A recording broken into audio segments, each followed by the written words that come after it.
네, 오늘 같이 하나님 말씀을 묵상하도록 하겠습니다. 마가복음 말씀 9장입니다. 9장 우리 1절부터 8절까지만 읽어보도록 하겠습니다. 마가복음 9장 1절부터 8절까지의 말씀 우리 한 목소리로 천천히 한번 읽어보도록 하겠습니다. 마가복음 9장 1절에서 8절 우리 천천히 함께 읽겠습니다. 시작.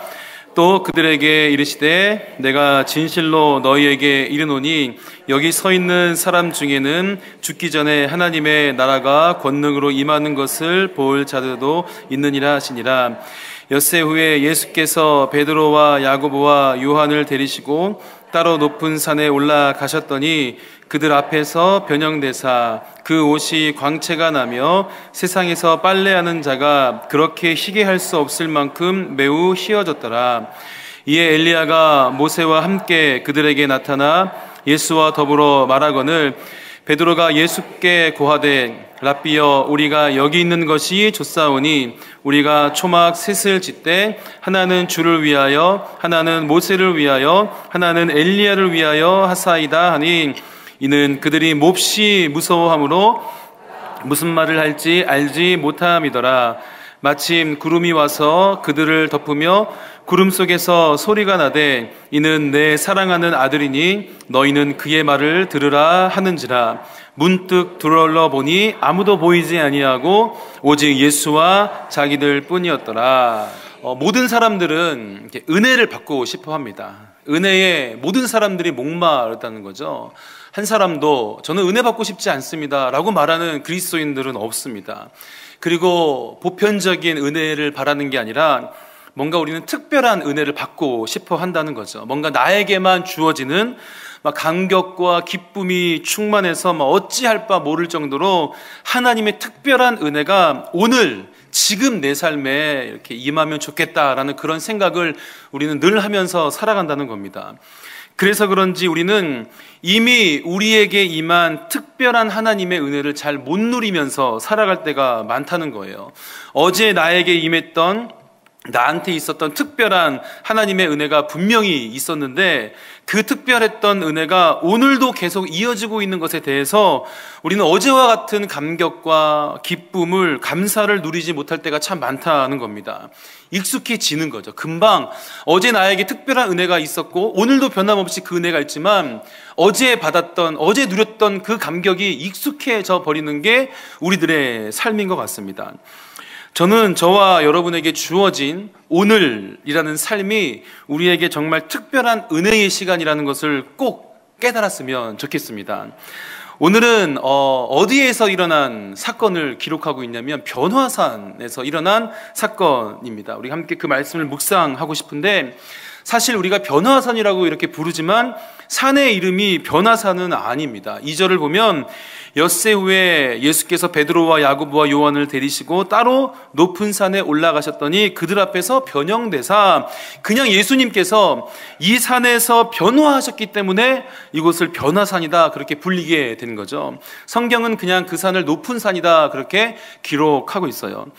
우리가 말씀을 통해서 확인할 수 있는 것처럼 예수님의 그 모습에서 세상에서 볼 수 없었던 광채가 났다는 겁니다. 3절에서는 빨래하는 자가 그렇게 희게 할 수 없다 기록하고 있는데 그 빛이 이 세상에서 경험할 수 없는 그런 빛이었다라고 하는 거예요. 너무너무 놀라운 광채가 예수님께로부터 흘러나왔다는 겁니다. 마태복음에서는 어떻게 이 말씀을 기록하고 있냐면 함께 읽어보겠습니다. 17장 2절입니다. 시작. 그들 앞에서 변형되사 그 얼굴이 해같이 빛나며 옷이 빛과 같이 희어졌더라. 옷도 그렇게 광채가 났지만 얼굴도 해같이 빛났다 그렇게 성경 기록하고 있습니다. 그런데 예수님께서 이렇게 변형되신 그 자리에 누가 있었는가? 바로 베드로와 야고보와 요한이 함께 있었다는 거예요. 예수님께서 그들을 따로 부르셔서 이 세 사람만 데리고 그 산을 올라가셨다라는 겁니다. 이럴 때 우리는 어떤 생각이 드나요? 그럼 나머지 제자들은 뭐가 되는 거지? 그런 생각하지 않으시나요? 저는 이 세 사람만 데리고 올라가셨을 때에 이 다른 제자들의 마음이 어땠을까를 한번 생각해 봤습니다. 나머지 제자들도 분명 예수님께서 부르신 제자들인데 예수님께서는 유독 베드로와 야고보와 요한만 따로 부르셔서 그렇게 산으로 올라가셨다는 거예요. 이 세 사람만 예수님의 그 변화된 모습을 경험했다는 겁니다. 자, 여기에서 여러분과 제가 이 산 아래에 남아있는 9명의 제자 중 한 사람이라고 한번 한번 보십시오. 그럼 제일 먼저 어떤 생각이 듭니까? 당연히 왜 자꾸 쟤네들만 데리고 그렇게 가시는 거지? 저는 그런 질투가 우리 가운데 일어날 거라고 생각해요. 속상하고 불평할 수밖에 없는 그런 마음이 우리 가운데 든다는 거죠. 아마 그곳에 있었던 이 제자들도 그렇지 않았을까라는 생각을 하게 됩니다. 시기하고 질투하고 불평의 마음이 들었을 겁니다. 왜 저 세 사람만 자꾸 데려가는 거야? 왜 우리는 이렇게 늘 이곳에 남아있게 하는 거지? 왜 차별하는 거지? 우리도 제자인데, 그런 생각을 했을 거예요. 그런데 생각해보면 예수님께서 베드로와 야고보와 요한을 데리고 가신 것은 엄연히 예수님의 선택이라는 겁니다. 우리가 그것에 대해서 불공평합니다라고 말할 수 없다는 거예요. 자꾸 우리는 예수님께서 나머지 제자들을 선택하지 않으신 것에 주목한다는 겁니다. 우리를 예로 들면 왜 주님은 나를 선택하지 않고 자꾸 저 사람만 선택하는 걸까? 그렇게만 우리는 바라보고 원망하고 불평할 때가 많다는 겁니다. 그렇게 그것을 주목하지만 사실 우리는 무엇을 생각해야 되냐면 예수님께서 선택하신 것을 그냥 생각하면 된다는 거예요. 예수님께서 나머지 제자들을 산에 데리고 가실 의무가 있었는가? 그런 의무가 예수님께 없었다는 겁니다. 그냥 예수님의 선택이었고 베드로와 야고보와 요한에게 주시는 그저 특별한 은혜였다라고 하는 거예요. 이번 주일 말씀을 통해서도 우리가 들었던 것처럼 예수님께서는 야이로의 딸을 소생시키실 때, 그리고 14장에서 겟세마나에서 기도하실 때에 베드로와 야고보와 요한만을 데리고 가셨습니다.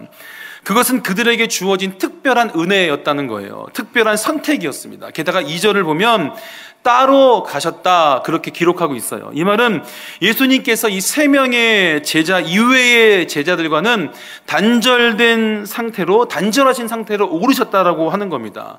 하지만 그게 나머지 제자들을 막 따돌리거나 밉거나 마음에 안 들어서는 아니라는 거예요. 그냥 이 3명의 제자들에게 주신 은혜라는 것이고 특권이고 예수님의 선택이다라고 하는 겁니다.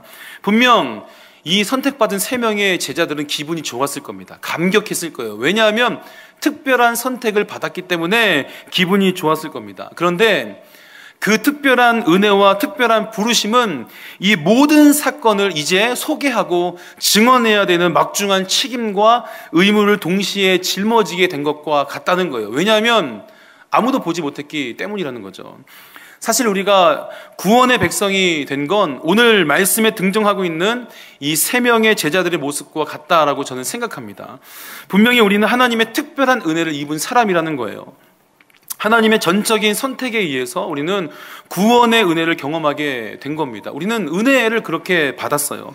구원받지 못한 사람들의 불평과 원망, 그 원망이 있을 수 있는 것이 아니라 하나님께서 그저 우리에게 베푸신 하나님의 선택이었고 하나님의 은혜였다라고 하는 겁니다. 선택받을 수 없는 우리가 하나님의 선택을 받았다라는 거예요. 변화산 이 사건 속에서 베드로와 야고보와 요한을 향한 예수님의 특별한 부르심은 다른 제자들의 원망을 불러일으키기 위함이 아니라 이 3명의 제자들이 품어야 될 감사와 감격과 그리고 그 은혜에 대한 큰 책임이기도 했다는 거예요. 그리고 그게 십자가의 특별한 은혜를 누리면서 살아가고 그 구속의 은혜를 입은 우리가 품어야 되는 우리 삶의 변화산의 은혜 가운데 우리가 품어야 될 마음이다라고 하는 겁니다. 그래서 우리가 함께 이 말씀을 묵상해 보도록 할 겁니다. 자, 먼저 우리의 삶에 주어진 이 변화산의 은혜는 고난을 이겨내는 힘이 되고 능력이 된다는 것을 우리는 기억해야 된다는 거예요. 오늘 마가복음 말씀은 아니지만 예수님께서 3명의 제자들을 특별하게 선택하신 것에 대한 열매가 베드로후서 말씀에 기록되어 있어요. 베드로후서 1장 16절부터 18절까지 좀 천천히 길지만 한번 읽어보도록 하겠습니다. 시작. 우리 주 예수 그리스도의 능력과 너희에게 알게 한 것이 교묘히 만든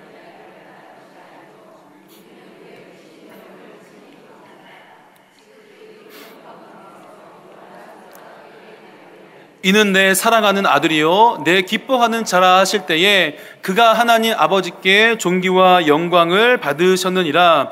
이 소리는 우리가 그와 함께 거룩한 산에 있을 때에 하늘로부터 난 것을 들은 것이라. 아멘. 베드로는 고난 가운데 있는 성도들에게 편지를 쓴 거예요. 증언하고 있는 거죠. 쉽게 말하면 여러분, 힘겨워하지 마세요. 우리 주님 살아계십니다. 제가 직접 봤어요.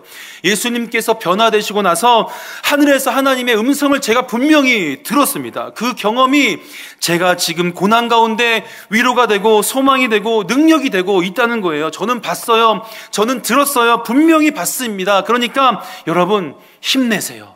그렇게 베드로가 고난 가운데 있는 성도들에게 편지를 쓰고 있는 거예요. 전하고 있는 거예요. 여러분, 베드로에게 있어서 이 사건은 정말 큰 사건이었습니다. 베드로뿐만 아니라 야고보와 요한에게도 있어서 굉장히 큰 사건이었죠.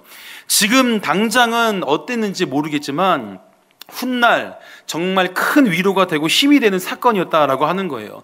힘이 들 때, 고난 가운데 있을 때 기억하면서 이겨낼 수 있는 사건이었고, 고난 가운데 다시 기억하면서 일어설 수 있는 사건이었다라고 하는 겁니다.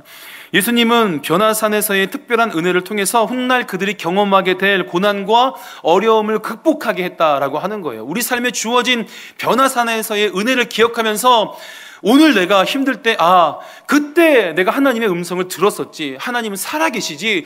그렇게 다시 한번 고난을 이겨낼 수 있는 힘을 주기 위해서 우리에게 은혜를 허락해 주시는 분이다라고 하는 겁니다. 변화산에서 예수님의 변화된 모습을 보고 또 누구를 봤습니까? 모세와 엘리야가 예수님과 함께 있는 것도 보게 되고 하늘에서 하나님의 음성도 들었다는 거예요. 예수님이 모세와 엘리야와 같은 선지자도 아니고 세례 요한도 아니고 하나님이구나 라는 것을 그들은 직접 체험했던 겁니다. 그리고 그 경험이 훗날 그들의 삶에 굉장히 큰 힘과 영향을 주게 됐던 겁니다. 지금 우리의 삶도 그래요. 하나님은 오늘도 우리에게 특별한 은혜를 주시는 분이라는 겁니다. 특별히 우리를 선택해 주셔서 변화산에서 그들이 누렸던 만났던 그 하나님을 오늘도 만나 주시고 오늘도 우리에게 허락해 주시는 분이다라고 하는 겁니다. 그리고 그 은혜가 그 순간에만 그치는 것이 아니라 우리의 삶에 지속되기를 지속적인 능력이 되기를 바라신다는 거예요. 은혜가 그냥 감정적인 것으로만 그치는 것이 아니라 어떤 문제나 어려움을 극복할 수 있는 흔들리지 않는 굳건한 기둥과 같은 역할을 할 수 있게 우리에게 은혜를 주신다는 거죠. 저는 먼저 여러분의 삶에 이 변화산의 은혜를 깨닫게 되기를 바랍니다. 특별한 은혜가 우리의 삶에 있을 거예요.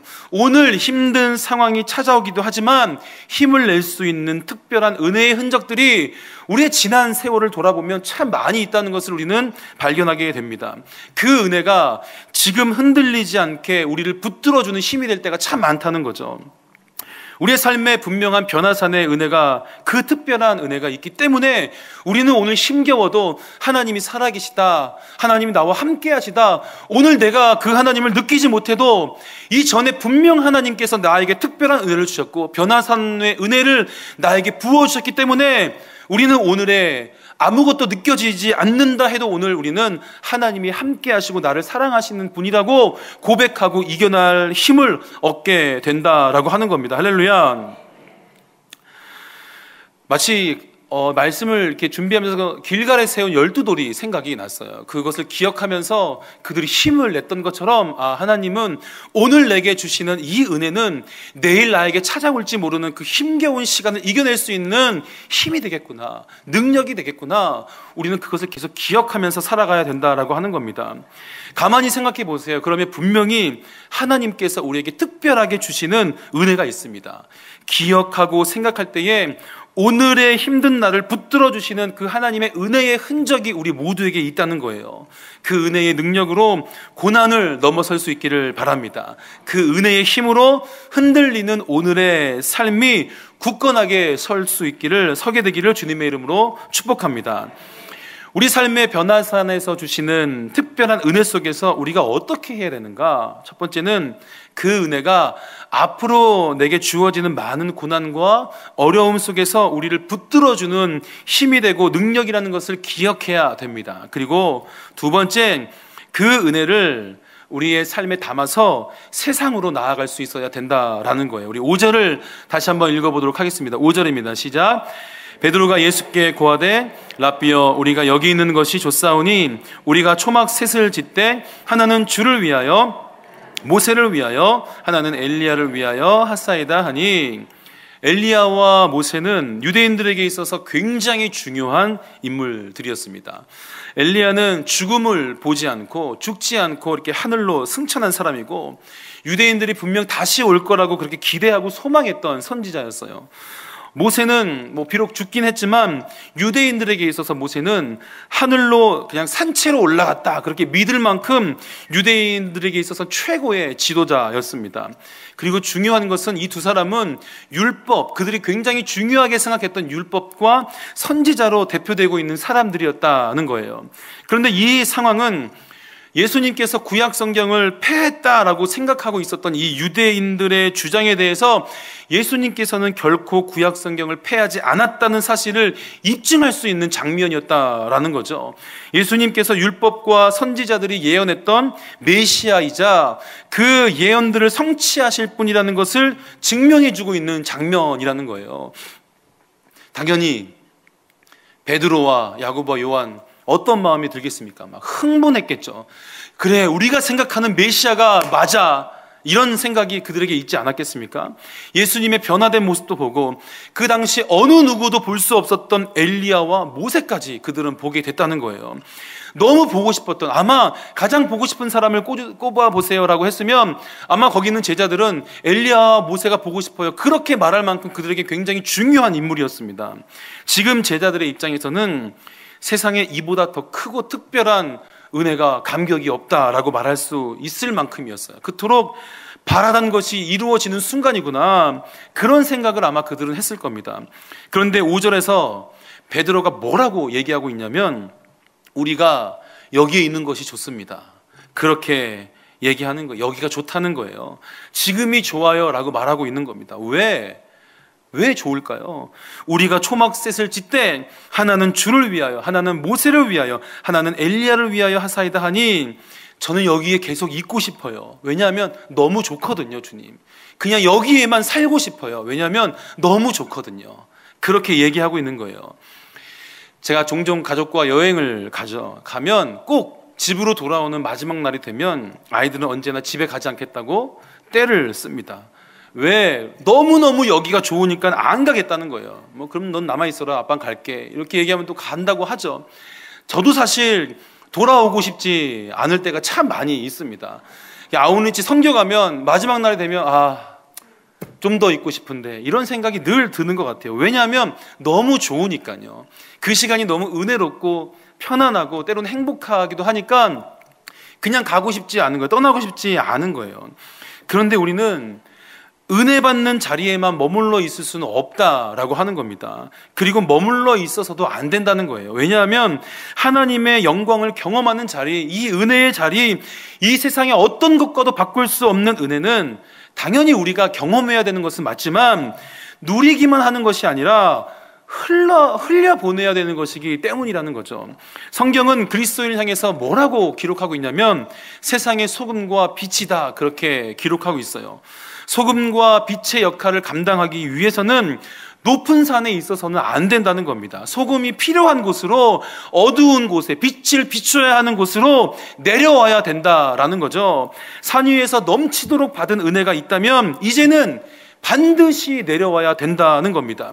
하나님께서 우리에게 베푸시는 은혜, 우리에게 은혜를 베푸시는 이유는 그냥 우리가 높은 산에서 계속 은혜만 받고, 주님 오늘도 주시고 좋습니다 주님, 내일도 주시고 좋습니다 주님, 저는 여기에만 있을 겁니다, 저는 은혜를 제 삶에 담아놓고만 살 거예요, 그래서 주님이 우리에게 주시는 은혜가 절대 아니라는 거예요. 내려가야 된다라고 하는 겁니다. 계속해서 넘치는 곳에 머물러 있는 것이 아니라 넘치도록 내가 받은 그 은혜, 넘치도록 흘려보낼 수 있는 곳으로 반드시 내려가야 된다라는 겁니다. 베드로는 높은 산 위에서 경험한 하나님의 은혜가 너무 좋았던 거예요. 그곳에 그냥 살고 싶을 정도로 너무 좋았던 거죠. 어쩌면 그들이 생각하고 있었던 정치적인 메시아로 드디어 예수님이 바뀌셨구나. 예수님의 광채가 날 때, 그래, 이제 힘으로 이 땅을 통치할 메시아가 드디어 이곳에서 시작되는구나. 이제 예수님의 시대가 이곳에서 시작되는구나. 나에게도 이제 힘이 생기겠구나. 그런 생각하지 않았을까요? 그들이 원하는 것이 그거였기 때문에 아마 그렇게 흥분했을 겁니다. 여러분, 하나님께서 분명 우리에게 주시는 영적인 은혜가 있는데 우리는 그 은혜를 잘못 생각할 때가 참 많아요. 그래서 은혜를 제대로 받아야 된다라고 저는 생각합니다. 하나님께서 그 은혜를 베드로와 야고보와 요한에게 허락하신 이유는, 좋지, 야, 내가 이 정도 너희에게 은혜를 줄 수 있는 사람이야, 마음껏 누려라, 그 마음으로 주신 것이 절대 아니라는 거예요. 여기 있어도 돼가 아니라 은혜를 주신 이유는 내려가라는 겁니다. 내가 너에게 은혜를 이만큼 줬으니 이제 그 은혜를 마음에 품고 삶에 지고 나아가면 돼, 내려가면 돼, 그리고 흘려보내면 돼, 그렇게 말씀하시는 거죠. 7절을 보면 이렇게 말씀하고 있어요. 마침 구름이 와서 그들을 덮으며 구름 속에서 소리가 나되 이는 내 사랑하는 아들이니 너희는 그의 말을 들으라 하는지라. 그렇게 기록하고 있습니다. 하나님의 음성이 들렸어요. 예수님이 진짜 하나님의 아들이라는 걸 선명하게 증명해 주셨습니다. 그런데 뭐라고 이어서 말씀하시는가? 너희는 그의 말을 들으라는 거예요. 예수님께서 하시는 말씀을 잘 들으라는 겁니다. 그게 무엇인가? 곳곳에서 말씀하시지만 누가복음 9장 30절 31절 이렇게 기록하고 있어요. 같이 읽어보겠습니다. 시작. 문득 두 사람이 예수와 함께 말하니 이는 모세와 엘리야라. 영광 중에 나타나사 장차 예수께서 예루살렘에서 별세하실 것을 말할세. 예수님은 거듭해서 말씀하신 게 있어요. 뭐냐면 십자가에서 죽으실 것과 고난받고 죽으실 것과 다시 사흘 만에 살아날 것을 제자들에게 거듭해서 계속해서 말씀하셨습니다. 그리고 지금도 그렇게 대화를 나누고 계신 거죠. 예수님께서 십자가에 달려 죽으실 것에 대해서 함께 말했다는 거예요. 다시 한번 십자가 죽음과 부활에 대한 말씀, 이전에도 하셨기 때문에 또 그 얘기를 들었던 거예요. 그들이 생각하고 있었던 정치적인 메시아, 자신들에게 주어질 이 땅에서의 영광을 무너뜨리는 그런 말씀이었다라고 하는 겁니다. 여기 있는 것이 전 좋아요. 그렇게 여기에 그냥 머물러 있고 싶다라고 말하는 그들에게, 아니, 산 아래로 내려가야 돼. 내려가서 너희가 짊어져야 될 십자가를 짊어지고 가야 돼. 그렇게 말씀하고 계신 거예요.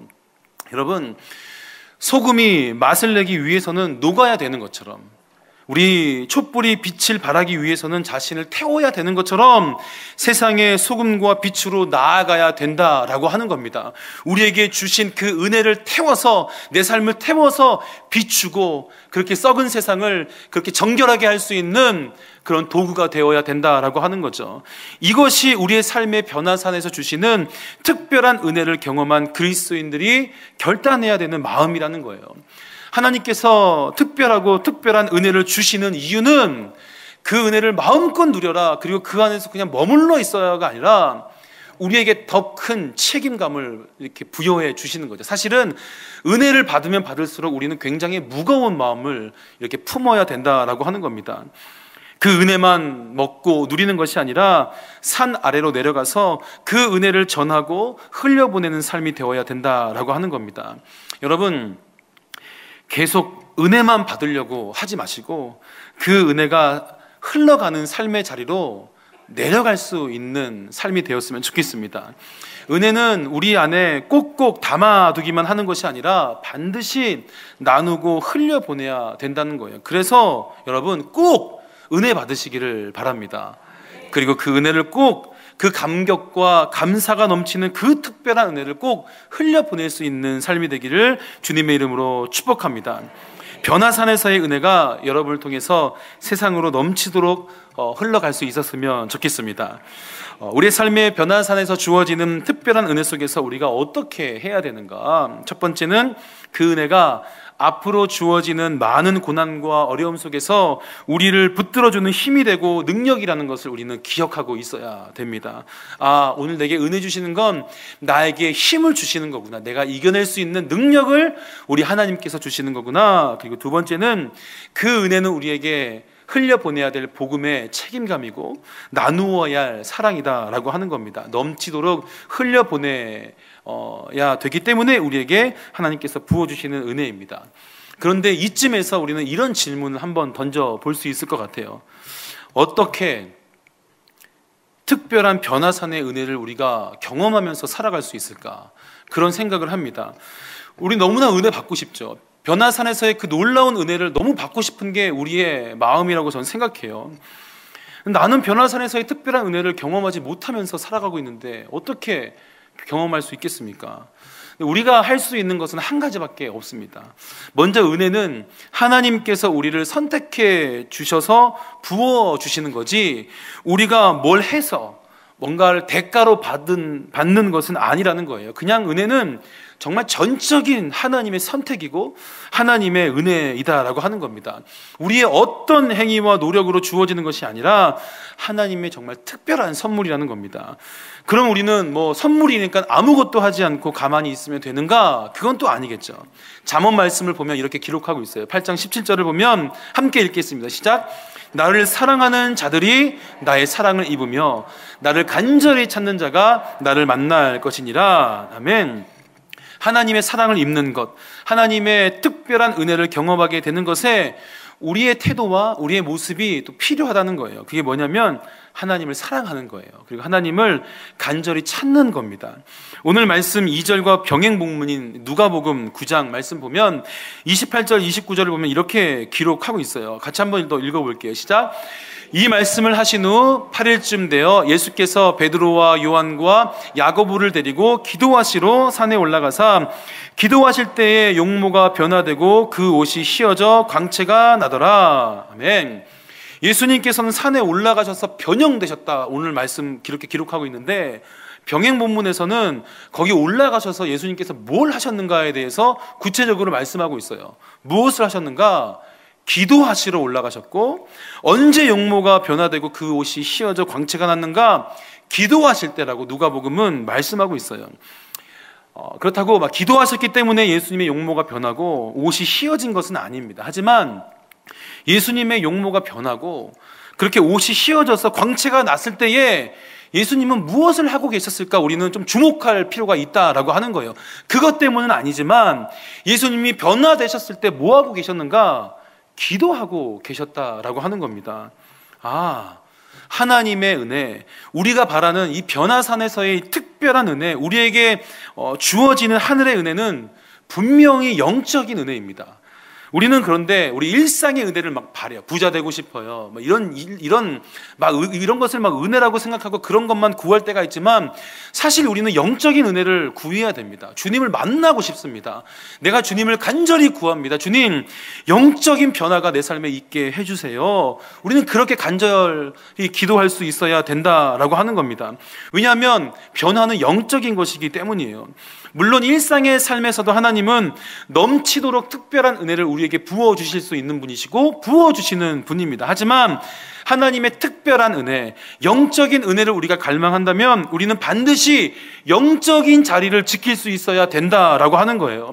기도하지 않고 예배 드리지 않고 영적인 자리를 지키지 않고 영적으로 주님을 만나고 싶습니다라고 말하는 건 모순이라는 거죠.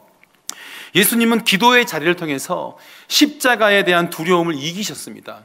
이 잔을 내게 해서 옮겨주십시오. 하지만 기도하는 도중에 그 기도를 통해서 내 뜻대로가 아니라 아버지 뜻대로 해주십시오. 그렇게 하나님의 뜻을 구하는 그런 모습으로 나아갈 수 있었던 겁니다. 그리고 예수님은 기도하실 때 변하셨다는 거예요. 우리의 상황과 환경을 바꿔달라고 우리는 기도할 때가 너무 많죠. 그게 은혜라고 생각합니다. 아, 변했다. 내 삶의 상황이 변했다. 내 삶의 환경이 변했다. 내 기도에 응답해 주셨구나. 그런데 우리가 다른 사람을 좀 변화시켜 주세요. 이 어려운 상황을 변화시켜 주세요. 그렇게 기도하는데 기도는 이상하게 기도를 하면 가장 먼저 내가 변한다라고 하는 거예요. 하나님은 기도를 통해서 우리를 변화시켜 주시는 분이라는 겁니다. 그래서 기도하는 사람을 하나님은 변화시켜 주신다는 거죠. 저는 그게 더 특별하고 큰 은혜라고 생각해요. 내가 변하는 거죠. 상황과 환경이 변하는 게 아니라 내가 변한다는 겁니다. 내가 이 사람 변화하게 해주세요라고 기도했는데 그 사람을 대하는 내 마음에 없었던 사랑과 용서와 자비가 생기는 거예요. 이게 더 큰 은혜 아닌가요? 우리는 그렇게 기도를 통해서 우리의 삶이 변화하는 것을 경험할 수 있다라고 하는 거죠. 세상을 대하는 내 마음이 바뀌고 문제를 바라보는 내 관점이 바뀐다는 겁니다. 우리가 지키는 이 영적인 자리가 굉장히 중요하다는 거죠. 이 기도의 자리가, 예배의 자리가, 이 말씀의 자리를 통해서 우리는 영적인 은혜를 경험하게 된다라고 하는 겁니다. 그리고 때로는요, 우리가 지키는 이 영적인 자리를 통해서 우리 함께 있는 이 사람이 변화산에서의 특별한 은혜를 경험하기도 한다는 거예요. 예수님을 따라갔던 3명의 제자들이 그 산에 올라가는 목적이 무엇이었을까요? 예수님은 기도하러 올라가셨죠. 제자들은 그냥 따라오라니까 올라갔을 뿐이라는 거예요. 기도하러 올라가지 않았다는 거예요. 그냥 예수님이 따라와라 그러니까 따라갔어요. 그냥 따라가기만 했는데 그곳에서 예수님의 변형된 모습도 보고 막 엘리야 보고 모세 보고 하나님의 음성을 듣고 막 난리가 난 거예요. 예수님이 그냥 같이 가자라고 말씀하셨을 뿐인데 그 동행한 것만으로 그들은 넘치는 은혜를 경험하게 됐다라고 하는 겁니다. 우리가 지키는 영적인 자리, 우리가 지키는 이 깊은 기도와 예배와 이 말씀의 자리는 우리와 함께 있는 사람들에게 은혜를 미칠 수밖에 없다라고 하는 거예요. 나만 은혜 받고 나만 변화되는 것이 아니라 변화된 나의 삶을 통해서 내 주변에 있는 나의 가족과 내 이웃과 친구와 교회와 지역과 민족이 변화될 수 있다라고 하는 겁니다. 할렐루야. 여러분, 그래서 저는 우리가 더 힘써 이 영적인 자리를 지켜야 된다라고 생각합니다. 그래서 영적인 은혜를 마음껏 누렸으면 좋겠고, 내가 그렇게 지키는 영적인 자리를 통해서 변화되고, 그런 나를 통해서 우리 가정이 변화되고 내 주변의 친구들이 이웃이 변화되는 그 놀라운 은혜들을 우리가 함께 경험할 수 있었으면 좋겠습니다. 여러분의 삶에 이 변화산에서의 특별한 은혜가 있기를 주님의 이름으로 축복합니다. 그리고 그 은혜가 여러분의 삶 속에 주어지는 고난과 어려움을 이겨내는 힘과 능력이 되기를 바라고, 여러분의 가정과 여러분의 이웃과 세상으로 그 은혜가 흘러 넘치게 되기를 바랍니다. 그리고 우리 모두가 지키는 기도의 자리, 예배의 자리, 이 말씀의 자리, 섬김과 이 막 선교하는 그 모든 영적인 자리를 통해서 동역하고 함께하는 모든 사람에게도 그 은혜가 흘러가기를 주님의 이름으로 축복합니다. 여러분의 삶에 변화산에서의 놀랍고 놀라운 은혜가 경험되어지기를 다시 한번 주님의 이름으로 축복합니다.